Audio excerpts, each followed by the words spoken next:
E learning class के सभी विद्यार्थियों को मेरा नमस्कार।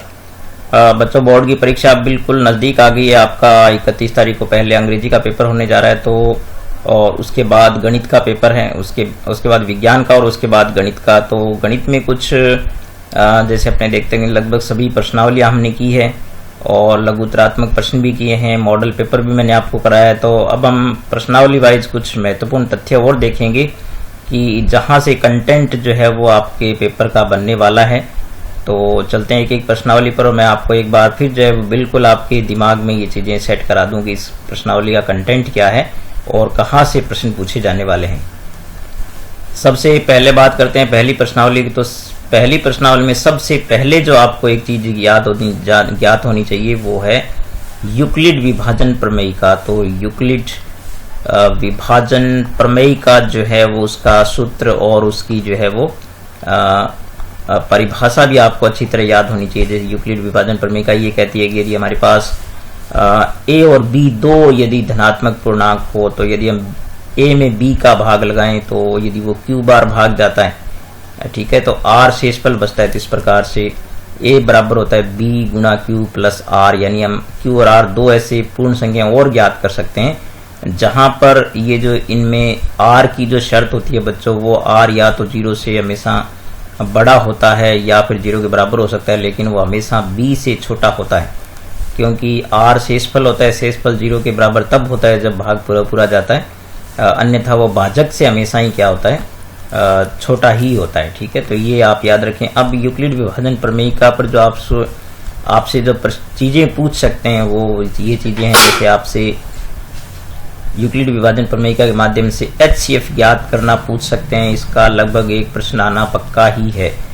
और इसके अलावा सम संख्याओं की पहचान, विषम संख्याओं की पहचान, इस पर आधारित जो आपके 1.1 में जो प्रश्न है, या फिर वर्ग संख्याओं की पहचान करना, या फिर जो है वो घन संख्याओं की पहचान करना, ये जो है वो आपसे इनके आधारित चीज़ें जो है वो इस पर पूछ सकते हैं।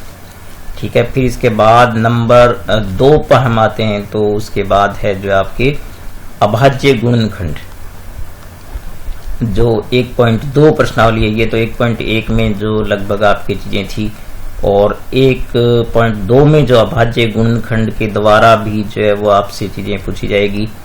तो अभाज्य गुणनखंड में सबसे पहले तो आप याद रखिए बच्चों की अभाज्य संख्याएं जो है वो, जैसे सबसे छोटी अभाज्य संख्या 2 होती है, फिर 2 के बाद 3, 5, 7, ऐसे 11, 13, 17, 19, यानी जो किसी के पहाड़े में नहीं आती है, तो 19 के बाद 23 हो गई, और इसके बाद जो है वो 29 हो गई। तो इस प्रकार से आप देखेंगे आगे।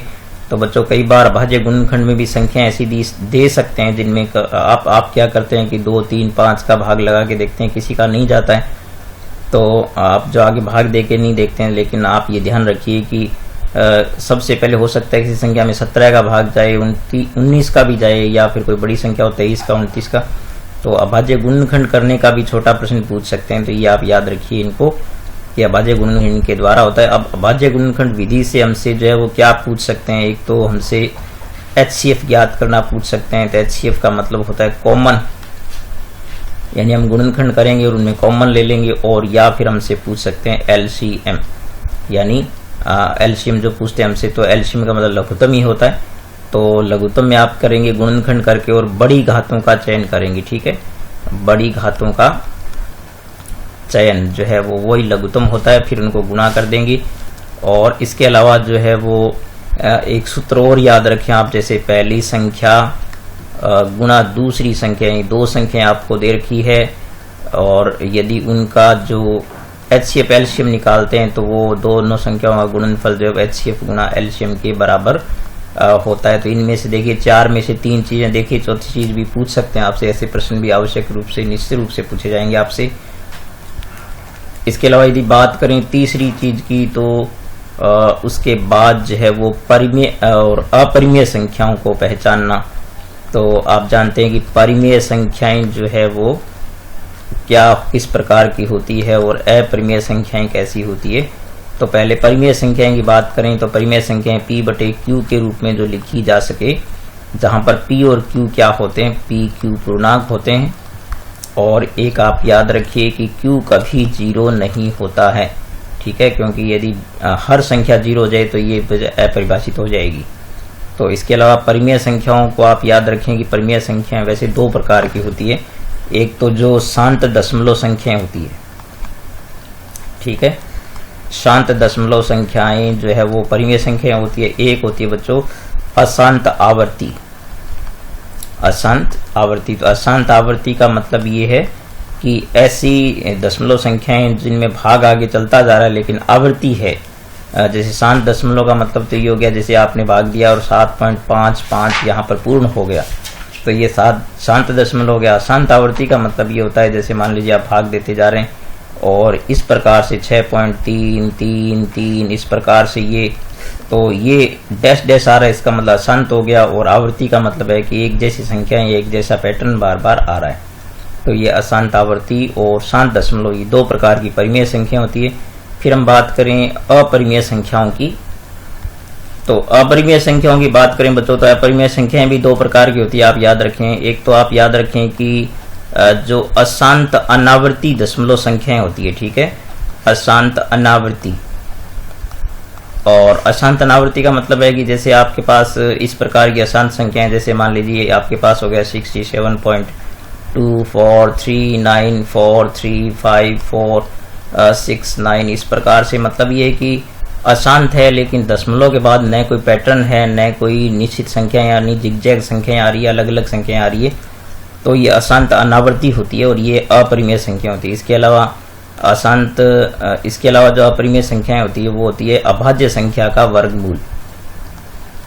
अभाज्य संख्या का वर्गमूल यदि कहीं पर लिखा हुआ है का वर्गमूल जो है वो, जैसे आप ये देखें कि मान लो √2 है या √5 है या √3 है, √7 है, यानी कोई भी अभाज्य संख्या पर जो है वो वर्गमूल लगा हुआ है, मतलब ये कि वर्गमूल के अंडर में क्या है, अभाज्य संख्या लिखी हुई है, तो वो हमेशा क्या होती है, अपरिमेय संख्या होती है। तो इस प्रकार इनको पहचानना भी आप सीखें। इसके अलावा आगे जो है वो इस प्रश्नावली में एक बहुत महत्वपूर्ण बिंदु है, वो है शांत दशमलव की पहचान करना, ठीक है। शांत दशमलव भिन्न जो है वो क्या होती है उसके बारे में पता लगाना। जैसे मान लीजिए आपको कोई संख्या दे रखी है p/q, यानी आप के पास कोई भी भिन्न संख्या दे रखी है, तो आप उसमें क्या करेंगे, q के अभाज्य गुणनखंड करेंगे। तो q के अभाज्य गुणनखंड करें और जरूरत पड़ने पर बच्चों p के भी अभाज्य गुणनखंड करने पड़ते हैं कई बार। तो इसमें अभाज्य गुणनखंड करें और q के अभाज्य गुणनखंड यदि 2 की घात m और 5 की घात n के रूप में है, ठीक है, तो ही क्या होते हैं, वो शांत दशमलव होते हैं, ठीक है। मतलब ये हो गया कि यदि आपने q के अभाज्य गुणनखंड किए और उसमें सिर्फ 2 और 5 ही आ रहे हैं, या फिर अकेला 2 आ रहा है या फिर अकेला 5 आ रहा है, तो वो शांत दशमलव है, अन्यथा वो अशांत आवर्ती है, ठीक है। यदि इस रूप में नहीं है तो वो क्या होती है, अशांत आवर्ती दशमलव संख्या होती है, ठीक है। ये आप याद रखें इसमें। और इसके अलावा अगर आपको शांत दशमलव ज्ञात करना हो, ये तो उसका रूप ज्ञात करना है। यदि इसका जो है वो शांत दशमलव आपको प्राप्त करना है, तो आप ये देखें कि आपने जो p/q है, इसमें आपने q के अभाज्य गुणनखंड किए और वो 2 की घात मान लीजिए m और 5 की घात n के रूप में आ गए हैं, ठीक है। तो आप इसमें देखिए कि इनकी घात को बराबर करना है, आपको ये ध्यान रखना है कि जैसे मान लीजिए आपके पास यहाँ पर ऐसी कोई संख्या जैसे 2 की घात 3 है मान लीजिए, लेकिन 5 की घात जो है वो 1 ही है आपके पास यहाँ पर, या 5 अकेला है, तो आपको इसको क्या करना पड़ेगा, p/ जो 2 की घात 3 है, तो हमें 5 की घात 3 के लिए क्या करना पड़ेगा, ऊपर नीचे इसको 5 की घात 2/5 की घात 2 से गुणा कर दी, मतलब दोनों की घातें बराबर करके और आप इसको सरल कर दीजिए। तो इस प्रकार से आपका जो शांत दशमलव है वो प्राप्त हो जाएगा। तो इस प्रकार से पहली प्रश्नावली में लगभग इस प्रकार की चीजें थी। इसके अलावा एक चीज जो बहुत महत्वपूर्ण है समझने वाली, वो ये है बच्चों कि कुछ प्रश्न आपको दिए जाते हैं इसमें जिनको हम HCF या एलसीएम के द्वारा सोल्व करना होता है। तो उसमें आप ये देखें कि जैसे मान लीजिए आपके पास एक सवाल जो है वो आपके 1.2 में है, उसमें कि एक मैदान है जिसका चक्कर जो एक बच्चा जो है 18 मिनट में पूरा करता है और एक 12 मिनट में पूरा करता है, या और दोनों एक साथ दौड़ना शुरू करते हैं। तो आप ये देखेंगे कि चूंकि उनमें से एक जो है वो 18 मिनट में चक्कर पूरा कर रहा है, तो ये दोबारा इसी बिंदु पर आकर के कब मिलेंगे, तो आप जानते हैं कम से कम इनको एक से ज्यादा ही चक्कर लगाने पड़ेंगे। तो यदि बड़ी संख्या उत्तर आएगी, ठीक है, यदि दी गई संख्याओं से बड़ी संख्या उत्तर आए, आपको लगे कि बड़ी संख्या है क्योंकि 18 मिनट से ज्यादा समय होगा, तो आप एलसीएम ज्ञात करें। और लेकिन इस प्रकार के सवाल आ जाएं कि जैसे मान लीजिए एक कक्षा या किसी कंपटीशन के अंदर, जैसे मान लीजिए गणित के आपके पास 96 विद्यार्थी है और मान लीजिए हिंदी के जो है वो 108 विद्यार्थी है, और कुछ जैसे मान लीजिए विज्ञान के हैं जो आपके पास मान लीजिए 120 विद्यार्थी। अब इनको यदि बराबर संख्या में इनसे टीमें बनानी है या दल बनाने हैं, तो आप देख सकते हैं कि इनमें से कुछ बराबर संख्या में बच्चे लेने पड़ेंगे। तो जब बराबर संख्या में बच्चे लेने पड़े तो आपको पता है कि समूह बनाने पड़े, तो आप ऐसे प्रश्नों में हमेशा क्या निकालेंगे, HCF निकालेंगे। ठीक है बच्चों, तो ये पहली प्रश्नावली कुछ बातें थी। अब अपने दूसरी प्रश्नावली के कंटेंट की बात करते हैं। तो बहुपदों को समझने के लिए सबसे पहले तो बच्चों आप ये देखिए कि बहुपद होते क्या हैं। तो बहुपद अपने ये देखें कि इस प्रकार के व्यंजक होते हैं जिसमें चर राशि की जो घात होती है वो हमेशा पूर्ण संख्या होनी चाहिए। ठीक है, तो पूर्ण संख्या का मतलब ये हो गया कि 0 से लेकर के 1, 2, 3 ऐसे कोई भी संख्या हो सकती है, ये होनी चाहिए। तो यदि पूर्ण संख्या घात नहीं है तो वो बहुपद नहीं होगा। जैसे मान लीजिए आपके पास कोई एक पद है जिसमें देख सकते हैं कि मान लो 2x की घात 3 प्लस यदि x की घात 2 और प्लस में 4x प्लस 3, तो ये एक बहुपद है। ठीक है, लेकिन यदि आपके पास ऐसा कोई प्रश्न आ गया जिसमें 2x की घात मान लीजिए 1/2 है, इसके बाद से कुछ भी है, लेकिन ये बहुपद नहीं हो सकता क्योंकि इसमें जो ये चर राशि घात आ गई, ये वाली जो है वो बहुपद ये जो पूर्ण संख्या नहीं है, तो इसलिए बहुपद नहीं होगा। इसके बाद आप बात करें कि रेखिक बहुपद क्या होता है। तो रेखिक बहुपद जो है वो होते हैं जिनमें चर राशि घात 1 होती है, जैसे 2x प्लस 1 हो गया, तो यहाँ पर x की घात आप देख रहे हैं कि 1 है, तो ये रेखिक बहुपद होता है। और द्विघात बहुपद आप जानते हैं कि द्विघात बहुपद जो होते हैं उसमें चर राशि घात जो है वो 2 होती है, जैसे 2x square plus x plus मान लीजिए 1। इस प्रकार का कोई प्रश्न दे रखा है तो इसमें आपको पता है कि अधिकतम घात कितनी होनी चाहिए, 2 होनी चाहिए, वो द्विघात बहुपद हो गया। इसी प्रकार त्रिघात बहुपद की बात करें तो त्रिघात बहुपद में जैसे मान लीजिए 3x की घात 3 plus 2x square plus x plus मान लीजिए 2 है, तो इस प्रकार से आप देखें कि इसमें अधिकतम घात कितनी होती है, 3 घात होती है। और इसके अलावा जो आप याद रखें कि जो बहुपद होते हैं वो बहुघातीय बहुपद भी हो सकते हैं, 4 घात वाले, 5 घात, कितने भी हो सकते हैं। और एक चीज इनमें जो याद रखने वाली ये है कि इनके जो शून्यक होते हैं, तो आप ये याद रखें कि यदि रेखिक बहुपद है तो उसमें x की घात 1 है, तो इसलिए इसका शून्यक भी 1 होगा। इसमें इसकी घात 2 है तो इसके शून्यक भी कितने होंगे, 2 होंगे।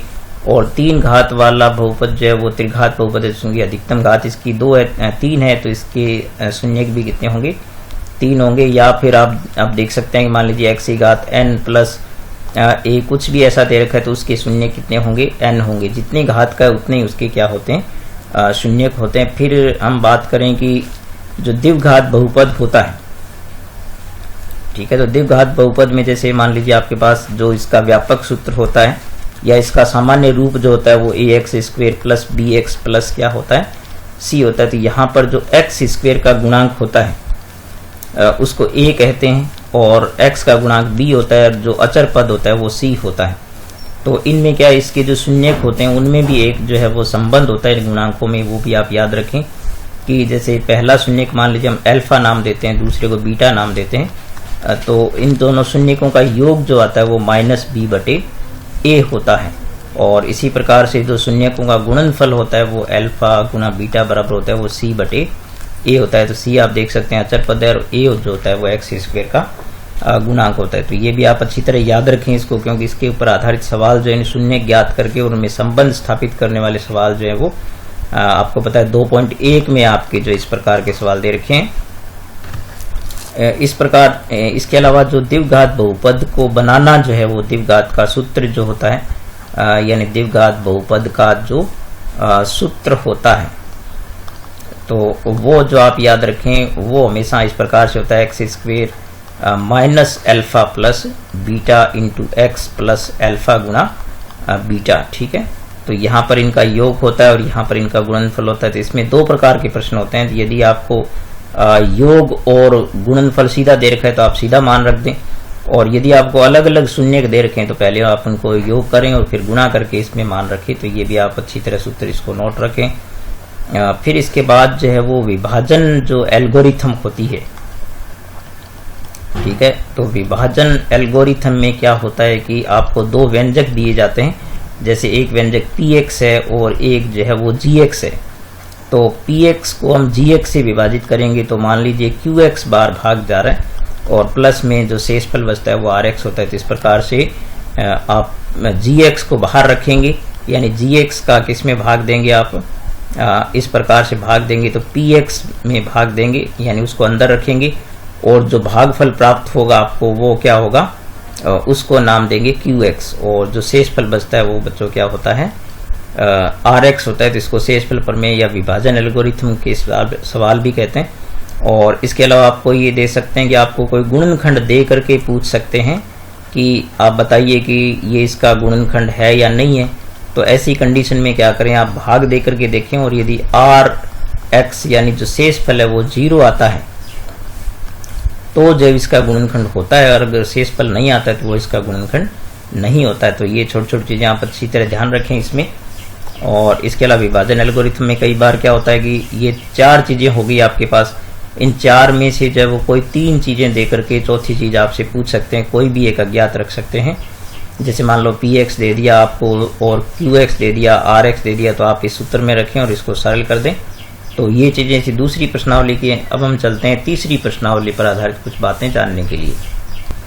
तो तीसरी प्रश्नावली में बच्चों मेन चीज है आपके जो टॉपिक है वो ये 2 चरों वाले रेखिक समीकरण। तो आप देख सकते हैं कि रेखिक समीकरण है, इसका मतलब इसमें जो है 2 चर होते हैं जिनकी अधिकतम घात कितनी होती है, 1 होती है। जैसे इस प्रकार से आप बात करें ax plus by plus c बराबर 0। तो ये जो है वो 2 चरों वाले रेखिक समीकरण का व्यापक रूप है या उसका सामान्य रूप है। तो इसमें आप देख सकते हैं कि यहाँ पर x और यहाँ पर y की घात क्या होती है, 1 होती है। तो इनको हम 2 चरों वाले रेखिक समीकरण कहते हैं। इस प्रकार की जो समीकरणें होती है वो एक सरल रेखा को व्यक्त करती है। तो आपको क्या है कि ऐसे 2 समीकरणें आपको दी जाएगी। जैसे मान लीजिए आपको एक समीकरण दे रखी है कि 2x प्लस y बराबर 3। तो आप देख सकते हैं कि पहले हमें 3 बिंदु निकालने पड़ते हैं। तो इसके लिए आप क्या करेंगे, सबसे पहले आप एक टेबल बना ले, सारणी बना ले, और उसमें आप 4 खाने बनाए हमेशा इस प्रकार से। और फिर उसमें क्या करें, आप हमेशा ऊपर x लिखें और नीचे y लिखें, और फिर पूरी समीकरण को आप x के बराबर प्रतिस्थापित कर लें इसको। तो आप देख सकते हैं कि x के बराबर करेंगे तो पहले से बराबर में 3 है, और y को हम पक्षांतरण करके दूसरी ओर ले जाएंगे तो ये माइनस का हो जाएगा क्योंकि प्लस है, और गुणा वाला जाता है भाग में। अब आप क्या करें, y के स्थान पर आप अपनी मर्जी से जो है वो कुछ मान रख करके देखें और फिर उसको 3 में से घटाएं, फिर 2 का भाग दें। तो ऐसे मान रखें कि जिसमें से 3 में से घटाने के बाद 2 का भाग जाना चाहिए। तो ऐसे 3 बिंदु निकाल करके, और जैसे मान लीजिए हम 1 रखते हैं यहाँ पर, तो आप देख सकते हैं कि 3 में से 1 गया, 2 आएगा, 2/2 1 आ जाएगा। तो इस प्रकार से आपका पहला बिंदु प्राप्त हो जाएगा, उसको हम नाम दे देंगे 1,1। आप पहले x लिखें फिर y लिखें हमेशा, ठीक है। इसी प्रकार से कोई दूसरी समीकरण मान लो दे रखी है आपको, जैसे x प्लस 2y बराबर 1 दे रखी थी, इसको भी आप क्या करें, x के बराबर प्रतिस्थापित करें तो 1 माइनस 2y हो जाएगा। अब y के मान अपने जो मर्जी से आप इसमें रखें, और उसी प्रकार से इसके भी आप क्या निकालें, 3 बिंदु निकालें और ऊपर x और नीचे y लिखें। तो यहाँ पर y में आप मर्जी से, जैसे आप यहाँ पर 0 रखते हैं मान लीजिए, तो ये 2 0 0 हो जाएगा, तो आपके पास 1 माइनस 0 यानी 1 आएगा। इस प्रकार का आपका पहला बिंदु जो है वो क्या बन गया, 1,0।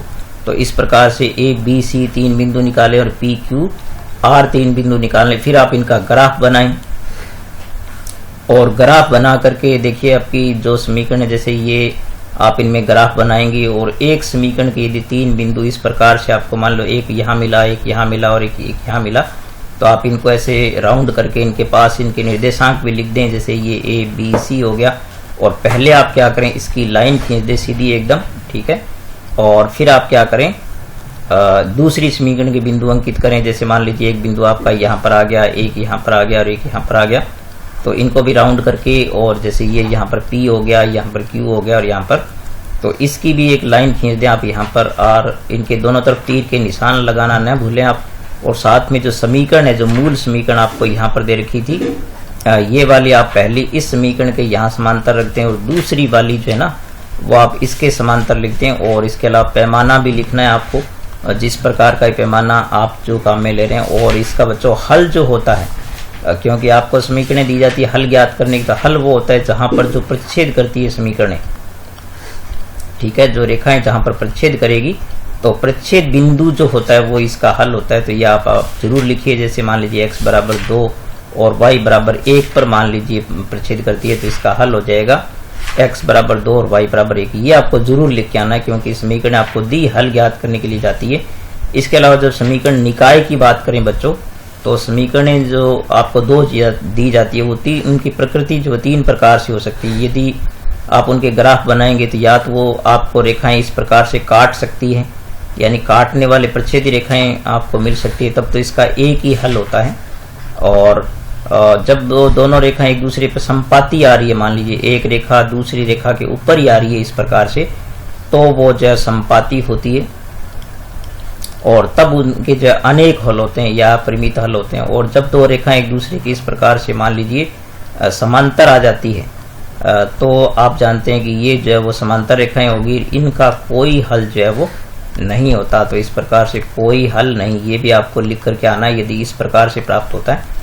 अब ये कि इनकी प्रकृति जब जानते हैं समीकरणों की, तो हम किस प्रकार से ज्ञात करें कि अगर हमसे प्रश्न में पूछे, और निश्चित रूप से ऐसा एक प्रश्न आपसे पूछा जाएगा, तो बच्चों जब दो समीकरणें दे करके आपको, और आपसे यदि उनकी प्रकृति पूछे, हल पूछे, निकाय किस प्रकार का ये पूछे या बीजगणितीय रूप पूछे, तो आप जो है वो सबसे पहले क्या करें, आप इनके जो गुणांक है, जैसे आप पहली समीकरण के a1, b1 और c1 देख रहे हैं, और दूसरी समीकरण में a2, b2 और c2, तो आप जानते हैं कि a जो होता है वो x का गुणांक होता है, b y का गुणांक होता है, जो अचर पद होता है वो c होता है।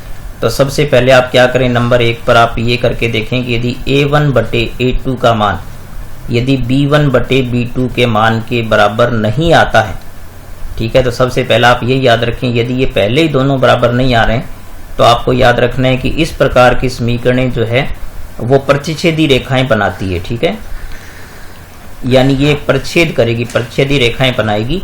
और साथ में आप याद रखें कि जब प्रतिच्छेद करती है तो उनका एक ही हल होता है, एक अद्वितीय हल होता है, एक, या अपनी इसको कह सकते हैं अद्वितीय हल कह सकते हैं। और साथ में ऐसी रेखाएं जो है वो संगत होती है, आप ये भी याद रखें। तो यदि आपसे ये पूछते हैं कि इनका बीजगणितीय रूप क्या है, तो ये प्रतिच्छेदी रेखाएं होती है, उनका हल जो है वो अद्वितीय होगा और ये निकाय जो है वो संगत होगा। इस प्रकार से आप ध्यान रखें।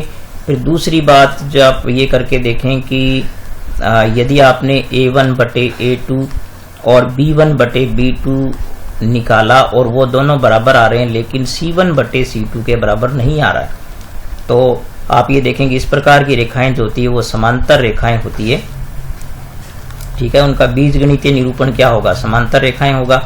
और यदि समांतर है तो आप जानते हैं वो कभी मिलेगी नहीं, तो उनका कोई हल नहीं होगा, तो उनका हल जो है वो कोई हल नहीं होगा, ये याद रखें। और इस प्रकार का जो निकाय होता है वो असंगत होता है, ये भी आपको याद रखना है, ठीक है। और यदि आपने हल करके देखा, और तीसरा जो है यदि a1 बटे a2 आपने निकाला, वो b1 बटे b2 के बराबर आता है, और वो फिर c1 बटे c2 के भी बराबर, मतलब तीनों ही बराबर आते हैं, तो इस प्रकार की जो रेखाएं होती है उनका बीजगणितीय निरूपण क्या होगा, वो संपाती होगी, यानी एक दूसरे के ऊपर ही आएगी आप जब ग्राफ बनाएंगे। और इस प्रकार के जो है वो अनेक हल होते हैं इस प्रकार की समीकरणों के। और आप याद रखें कि इस प्रकार का निकाय वो भी संगत होता है, तो ये चीजें आपको ज्ञात करनी। और इसके अलावा इस प्रश्नावली के अंदर जो है वो ग्राफ के अलावा, यानी इसमें जो ग्राफ के अलावा आपके पास यदि आप देखें एक ग्राफ तो 4 नंबर का आएगा ही आएगा इसमें से, वो भी आप अच्छी तरह याद रखें। 4 नंबर का एक प्रश्न पूछा जाएगा ग्राफ का। इसके अलावा एक 2 नंबर का सवाल आपके पास और छोटी सी समीकरणें 2 दे करके, और उसमें क्या होगा कि आपको 2 समीकरणें दी होगी, जैसे मान लीजिए इस प्रकार से दे दिया 2x प्लस वाई बराबर 1, और इस प्रकार से x प्लस वाई बराबर मान लीजिए 2 दे रखा है। तो इस प्रकार की समीकरणें दे करके बिल्कुल छोटी समीकरणें दी जाएगी, बहुत बड़ी समीकरणें नहीं दी जाएगी। और उसको आपको या तो आपको ये कहेगा कि प्रतिस्थापन विधि से हल करो, ठीक है। यानी प्रतिस्थापन विधि से हल करें तो आप इनको प्रतिस्थापन विधि को अच्छी तरह सीखें, यानी इनको x के बराबर प्रतिस्थापित करें और एक समीकरण का मान दूसरे में रख करके हल निकालें, या फिर आपसे विलोपन विधि से जो हल कराना जो है वो पूछ सकते हैं। तो विलोपन विधि जो है वो किस प्रकार से होती है ये भी आप याद रखें कि इनमें हमें गुणांक बराबर करने होते हैं और ये बराबर हैं तो यदि दोनों चिन्ह एक जैसे हैं तो आप घटाएं और दोनों चिन्ह विपरीत है तो उनको जोड़ करके विलोपन विधि से निकालें, या फिर आपको जो है वज्र गुणन विधि जो है वो इसके द्वारा भी हल पूछ सकते हैं। तो एक ऐसा सवाल जो निश्चित रूप से पूछा जाएगा तो आप इनको तीनों विधियों को भी अच्छी तरह सीख लें, छोटे छोटे सवाल करने आप इनको सीख लें। और इसके अलावा समीकरण बनाने का जो प्रश्न है उसके आने की संभावना बहुत ही कम है, तो आप इनकी जो छोटी छोटी चीजें हैं उनको अच्छी तरह आप लर्न कर लें। तो इस प्रकार से देखा बच्चों, आज हमने जो है वो 3 प्रश्नावली जो है पहली, दूसरी और तीसरी के बारे में, पूरे कंटेंट के बारे में हमने जाना कि उनमें किस प्रकार की चीजें आ सकती है, कौन से प्रश्न आ सकते हैं।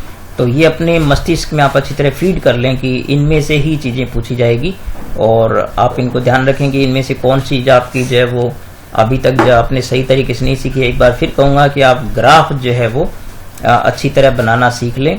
और ग्राफ का प्रश्न निश्चित रूप से 4 नंबर का आपको पता है आने वाला है। तो उसमें क्या होता है कि पहले समीकरण से आपको 3 बिंदु निकालने, फिर दूसरे समीकरण से भी 3 बिंदु निकालने और फिर उनका ग्राफ बनाना है और उसका हल ज्ञात करके आपको आना है। तो इस प्रकार से ग्राफ की भी आप अच्छी प्रैक्टिस कर लें।